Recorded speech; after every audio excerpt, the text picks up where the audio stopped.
Muy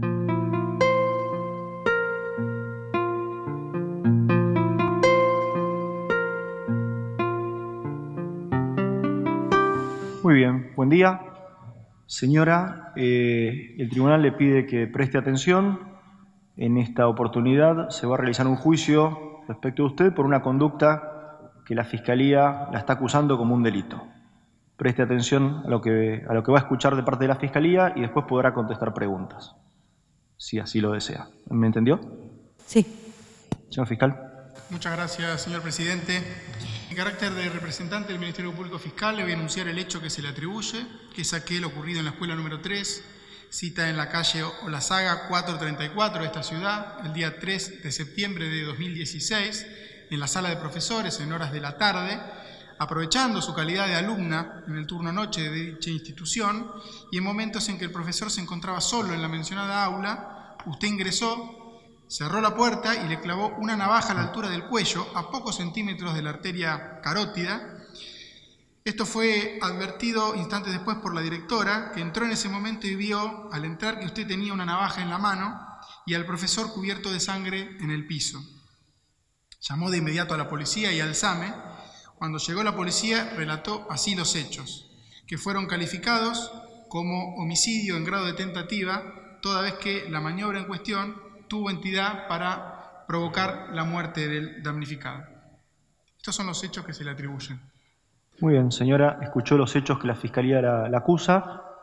¿Es su deseo declarar, decir algo en esta oportunidad del juicio? Sí.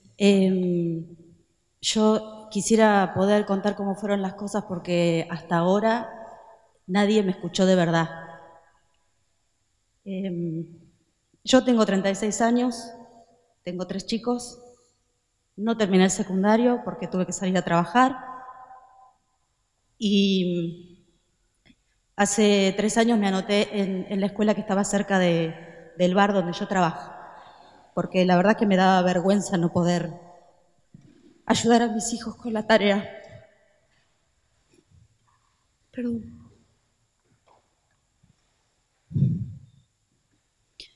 Al principio todo empezó con comentarios que él hacía en la clase, todo el tiempo dirigidos hacia mí. Yo pensé que era un gil, que lo único que quería era hacerse el canchero delante de los alumnos, pero la verdad es que me tenía de punto todo el tiempo. Yo no quería hacer lío, no quería armar quilombo, porque la verdad es que también matemática es una materia que me cuesta un montón.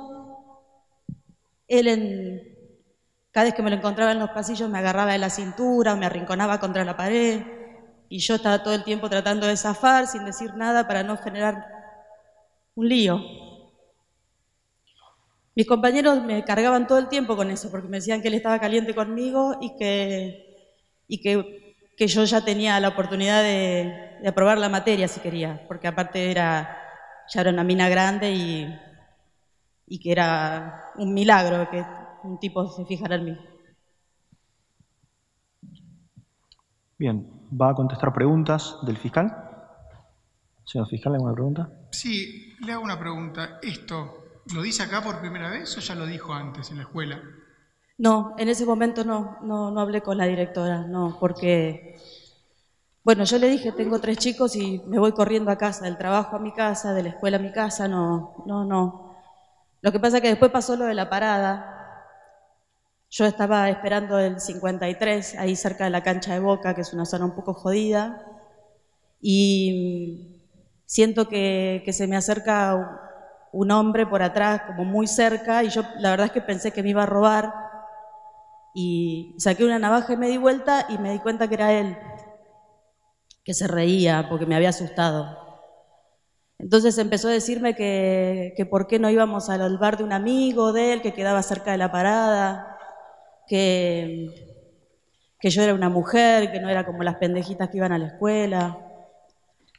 Entonces yo le dije que yo no quería saber nada con él, que me dejara en paz. Entonces me agarró del brazo y me empezó a decir que yo lo estaba histerisqueando, que todos en la escuela se habían dado cuenta de eso, nada, eso, que yo usaba unos escotes que no eran para la clase, no sé, un montón de cosas. Entonces yo me zafé y lo empujé y le dije que me dejara en paz, que yo no quería saber nada con él, que tenía novio. Y entonces me empezó a gritar de que yo le había calentado la pava, que me tenía que tomar el mate, que con él no se jodía y se me vino encima.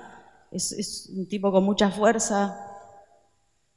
En ese momento yo vi que pasó un taxi que venía por la calle de enfrente y me zafé, no sé cómo, pero me zafé de él y me fui corriendo, me subí al taxi y me fui. Al otro día fui a hablar con la directora. Fui a hablar, le expliqué las cosas que estaban pasando, le dije que yo no tenía por qué andar pasando por cosas como esa con este tipo. Y ella me dijo que yo estaba un poco nerviosa, que quizás seguramente había confundido la buena predisposición del maestro con otra cosa y que lo mejor era que ella me suspendiera a mí 2 semanas para que yo pensara las cosas, para que viera la situación con otra perspectiva, y también para pensar mi futuro en la escuela, me dijo. Así que yo salí ahí recaliente, porque no podía creer, y me encontré con una amiga que me dijo que en la salita de ahí del barrio había una socióloga que la había ayudado a ella con otras cosas. Me dio la dirección y fui, y hablé con ella, le conté todo. Ella me dijo que este tipo no tenía derecho de hacerme pasar por lo que me estaba haciendo pasar, aunque yo sea una persona adulta. Entonces me dijo que tenía que ir o hacer una denuncia a la policía o una presentación en el juzgado. Así que me dijo dónde tenía que ir, todo, y fui. En el juzgado me atendieron bien, el muchacho que me atendió fue muy amable, me explicó todo. Y me dijo que para que ellos lo puedan llamar a declarar, yo tenía que presentar un informe de la salita y de la escuela. Entonces me dio unos papeles para presentar, para llevar, para que ellos hagan el informe, para que ellos lo puedan citar. Así que lo hice, yo pedí permiso del trabajo y llevé todo, llevé toda la salita, llevé a la directora, le llevé todo. A la semana la socióloga me dijo que ella había llevado los papeles personalmente, pero yo no tuve más noticia del juzgado y tampoco sé qué pasó con el informe de la escuela. ¿Qué pasó cuando volvió al colegio? Yo volví a las 2 semanas, la verdad que estaba re nerviosa porque no sabía lo que iba a pasar. Y cuando salí, ese mismo día, él me siguió y me encontró a las 2 cuadras y me agarró con fuerza y me tiró contra una pared y me empezó a manosear y a besar.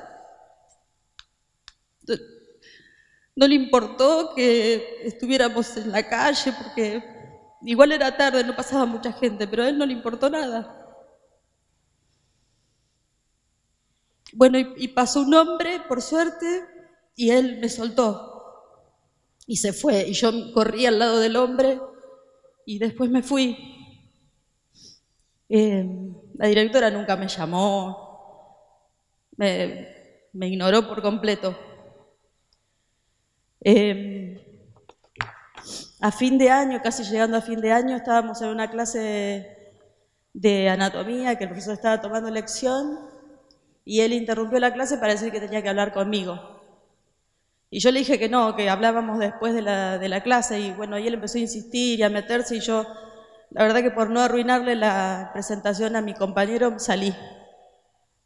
Y él me dijo, y él empezó a ir para el lado de la sala de profesores y yo le dije que a la sala no iba, que me quería quedar en el pasillo y él me dijo que no, que él en el pasillo con todo el quilombo que había nos iba a quedar y que yo me estaba jugando la materia. Y la verdad que yo no aguantaba más, yo no quería lío, no quería repetir, había hecho mucho esfuerzo por estudiar. Bueno, entramos a la sala y yo entré y escuché el portazo atrás y lo escuché cerrar la puerta y no aguanté más. Yo me fui encima de él, saqué la navaja y le clavé la navaja en el cuello. Y él empezó a sangrar y a putear y a gritar y Entró ahí la directora, que llamó a la ambulancia, y a mí me encerró en la dirección hasta que llegara la policía y la ambulancia. Y yo la escuché cuando ella le decía que ella había intentado parar el sangrado y que cuando entró me había encontrado a mí con la navaja en la mano. ¿Alguna pregunta más de las partes? No tengo más preguntas. Bien. Señora, su declaración finalizó, así que ahora vamos a escuchar en primer lugar la prueba de la Fiscalía. Señor Fiscal. Muchas gracias. La Fiscalía llama a declarar a la directora del colegio, a un compañero de la imputada y a la víctima. En primer lugar, a la directora del colegio. A la directora del colegio, que es Juana Salgado, ese es el nombre, señor. Bueno, entonces hacemos pasar a Juana Salgado, por favor.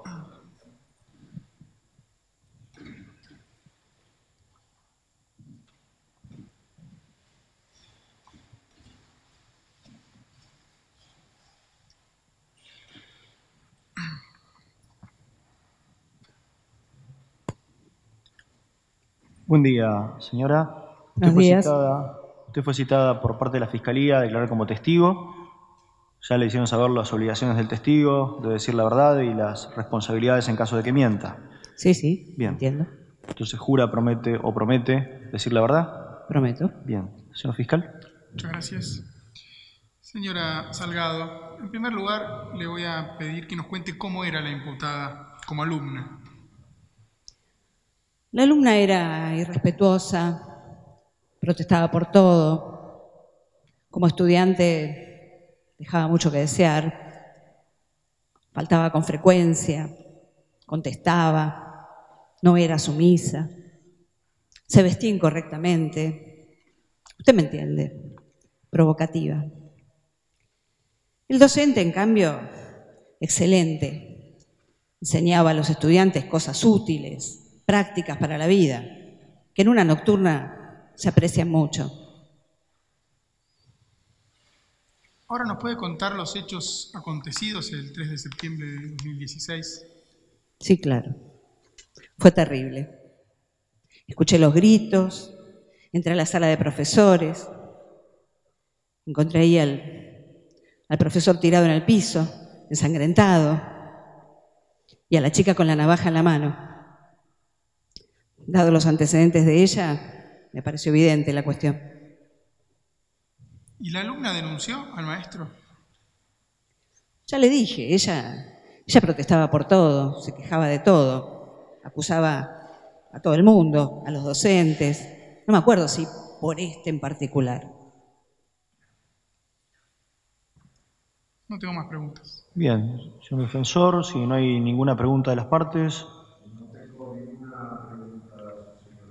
Muy bien. Señora, su declaración finalizó. Puede retirarse. Muchas gracias. Y hacemos pasar, por favor, al señor Pereira, que está guardando en la antesala.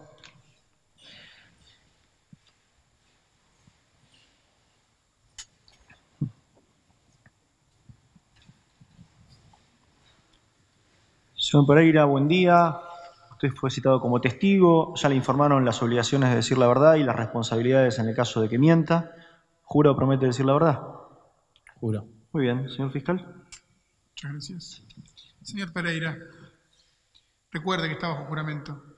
¿Nos puede contar qué es lo que pasó el 3 de septiembre de 2016?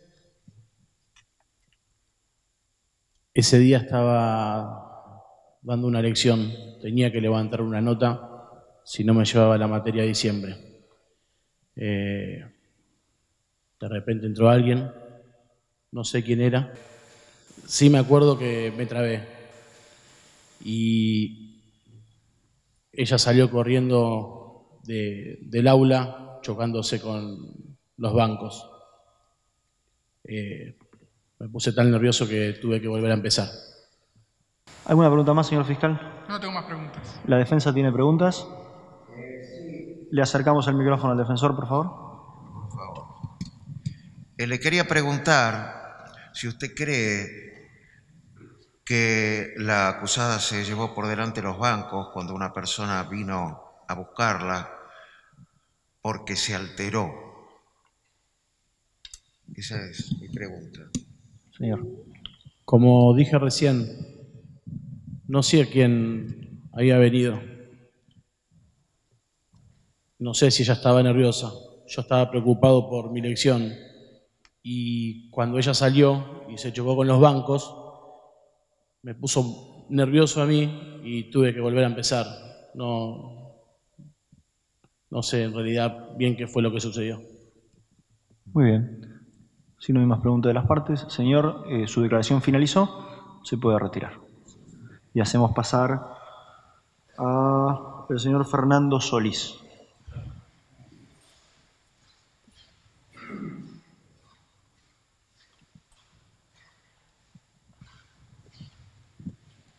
Es un testigo de la Fiscalía, así que le acercaríamos el micrófono al fiscal.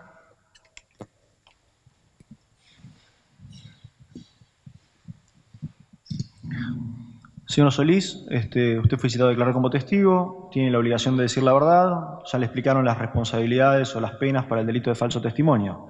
¿Jura o promete decir la verdad? Sí. Señor fiscal. Bien, muchas gracias. Señor Solís, acá la Fiscalía ha solicitado su testimonio como víctima, pero es mi obligación explicarle también que declara bajo juramento.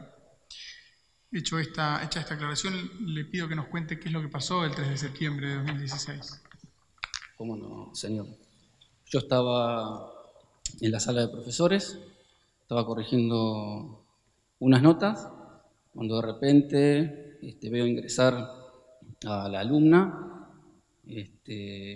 muy rápidamente siento que me ataca con una navaja que ya la había utilizado una noche caminando por la calle en una parada de colectivo, al confundirme con un ladrón. Yo realmente a partir de ese momento no recuerdo más nada después del ataque. Simplemente haberme despertado en el hospital. Sinceramente, ¿por qué habrá sido ese motivo que me ha atacado? Realmente estuve pensando mucho tiempo qué pudo llegar a haber sido y la única conclusión que puedo sacar es la de la venganza, ¿no? Porque realmente era una alumna que las calificaciones, las notas, no le daban para poder ser eximida. ¿Usted ha tenido alguna relación, algún tipo de acercamiento con la alumna? No, particularmente no, salvo la natural entre un profesor y una alumna. Yo soy un docente, un profesor que se preocupa por los alumnos y trato de tener un buen vínculo con ellos. Y en este caso, ¿usted cree que ella intentó seducirlo? No, particularmente conmigo creo que no.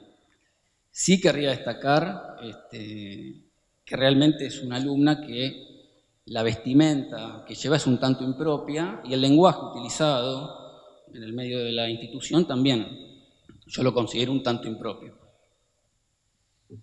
Bien, una pregunta más. Señor defensor, ¿tiene preguntas? Le acercamos el micrófono. ¿Le acercamos, por favor? Gracias, señoría. ¿Usted fue a buscar a la señora alumna a la clase de biología el día del hecho? No, mire, yo realmente de ese día en particular no recuerdo absolutamente nada, simplemente el peligro, el sufrimiento de creer que ante esta situación me podría haber muerto, ¿no?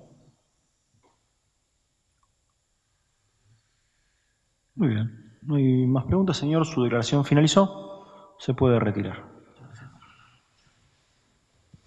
Señor defensor, respecto de la prueba de la defensa. Sí, solicito se incorpore por lectura el testimonio de la psicóloga, toda vez que la misma dejó la salita donde trabajaba y está viviendo fuera del país. Ha sido imposible dar con su paradero.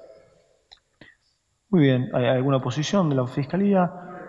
Bueno, por secretarías podríamos leer, por favor, el informe. Sí, cómo no. La paciente ingresó a la sala con un cuadro de agitación psicomotriz, nerviosa, verborrágica, relatando haber vivido recientemente una situación de violencia sexual con un profesor.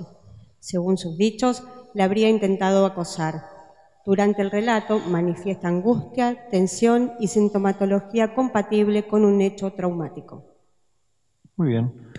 Bueno, esa es la totalidad de la prueba, así que tendríamos que escuchar los alegatos de las partes. Señor fiscal.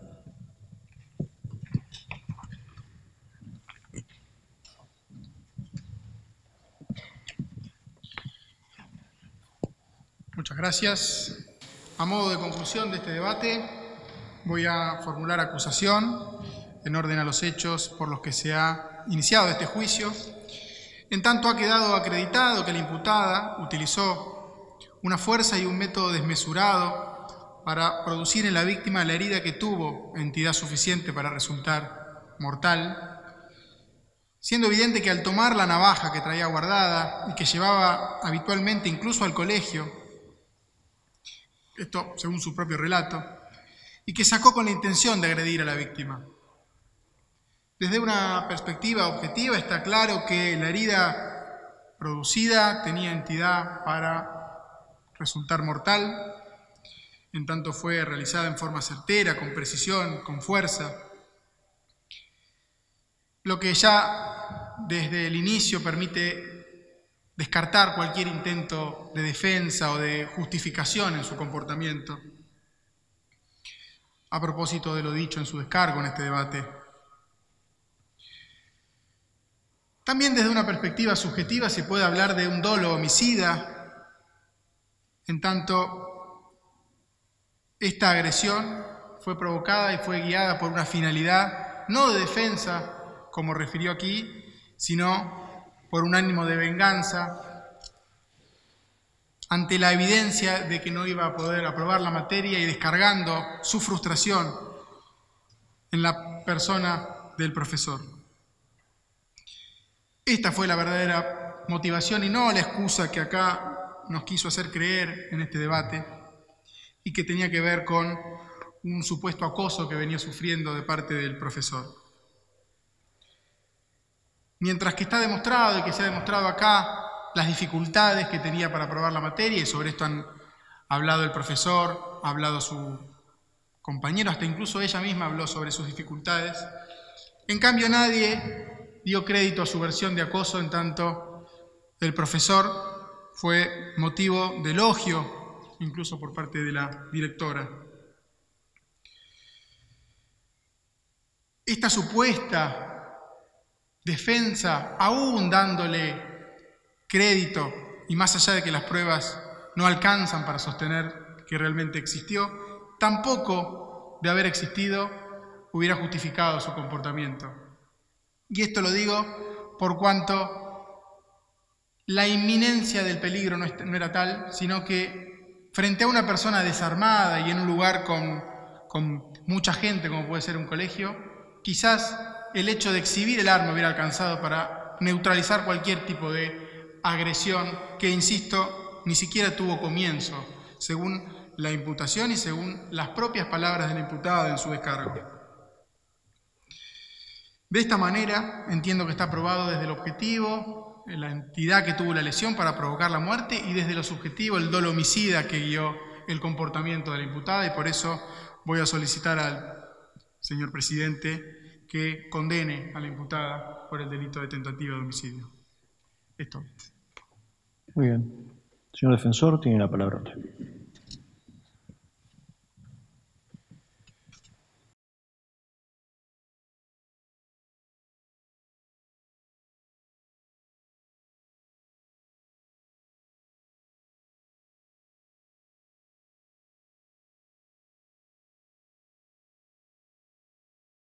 Para que un hecho delictivo pueda prosperar en un caso donde hay dos versiones contrapuestas, la acción acusadora debe ser inconmovible. Ese no es el caso de Autos, lo voy a demostrar. Por otro lado, la actora no debe de haber actuado en legítima defensa, es el caso de Autos y también lo veremos. Hemos escuchado no solo de la imputada, sino del testimonio incorporado por lectura que mucho antes del hecho delictivo la señora se dirigió a la salita y allí manifestó ser acosada sexualmente por el profesor. Tal denuncia estuvo acompañada de un hecho francamente emocional, acorde con el sufrimiento que ocasionaría a cualquiera esta situación, conforme fue prolijamente descrito por la psicóloga, que no tenía razón alguna para falsear su informe. Por la directora del colegio sabemos que la alumna fue suspendida, lo que no coincide con el relato de la señora. Sin embargo, la directora no explica por qué una medida tan extrema como una suspensión de 15 días de duración da una serie de explicaciones prejuiciosas, viciadas de estereotipos, que solo nos permiten deducir que la alumna denunció al profesor y fue rechazada por la señora directora en lugar de ser escuchada. Y finalmente, el compañero registró la interrupción de su exposición en clase cuando alguien vino a retirar a la señora, que chocó con varios bancos al salir, lo que demuestra cierto nerviosismo al hacerlo, por cierto, en su salida. Coincidente una vez más con el relato, alguien puede haber tenido la autoridad suficiente como para haberla retirado del aula con la anuencia del otro docente sin despertar sospecha o comentarios del alumno, más allá del inconveniente de cortar su hilo de pensamiento. Vayamos ahora al planteo de la legítima defensa. La señora fue asaltada al menos 2 veces de forma cruda y, por cierto, contra su voluntad, logrando repeler la acción delictiva, porque tengamos en cuenta que el acoso sexual es una acción delictiva, por eventos externos. En primer caso, un taxi que pasó casualmente; en el segundo, un hombre que también pasó casualmente por una calle oscura y solitaria. Amén de estos 2 asaltos, la señora tenía que diseñar estrategias para evitar los encuentros con un profesor que siempre estaba al acecho para tocarla o para tirarse un lance, como si estuviera en su derecho, como si las mujeres fueran un objeto sobre el cual los hombres tienen derechos, una conducta bastante estereotipada que hoy, a la luz de las convenciones internacionales que ha suscrito nuestro Estado sobre los derechos humanos de las mujeres, están absolutamente prohibidas. Así es, a nosotros, como parte integrante del Estado, a quien nos compete hacerlas cumplir. Estamos, señores, ante el deber de debida diligencia, ni más ni menos, un principio internacional con el que cualquier funcionario público debe cumplir, generando, de no ser así, responsabilidad para el Estado.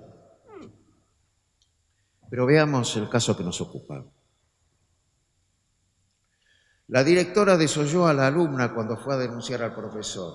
Diré más aún. Culpó a la alumna por la conducta del profesor, pues la sancionó con 2 semanas de suspensión, imputándole una vestimenta inadecuada y una malinterpretación de la conducta del profesor. No hizo ningún tipo de investigación. Se valió de sus prejuicios y sus estereotipos de género: vestimenta provocativa, mujer de carácter, no sumisa. Faltó al deber de debida diligencia. El juzgado penal que recibió la denuncia de acoso sexual no instruyó al procedimiento, pese a haber recibido no solo la denuncia, sino el informe de la salita cuando debía haberlo hecho. Faltó al deber de debida diligencia. La psicóloga de la salita, que debo decir fue la más proactiva, también se quedó a mitad de camino. Debió haber denunciado el hecho al tomar conocimiento de un posible delito. No lo hizo. Faltó al deber de debida diligencia. Con su falta, los 3 agentes del Estado generaron la revictimización de la imputada, que pasó a ser víctima de un delito, a ser victimaria de un delito que fue en rigor de verdad la acción de la debida defensa, pues por toda la historia vivida sabía que lo que seguía sería, en ese ámbito recolecto, el nuevo abuso, del cual precisamente, por lo aislado, nótese, que el profesor provocó intencionalmente la situación en la sala vacía. ¿Para qué? Para generar el espacio propicio para un nuevo abuso. La puerta cerrada, por lo que aún no esperó a que ocurriera, se adelantó la señora a una situación que ya conocía, defendiéndose de ella. Mal podemos, entonces, desconocer su indefensión y la falta de escucha a la que el Estado la habría acostumbrado. Estaba liberada a su suerte. Actuó en legítima defensa. Muy bien, muchas gracias.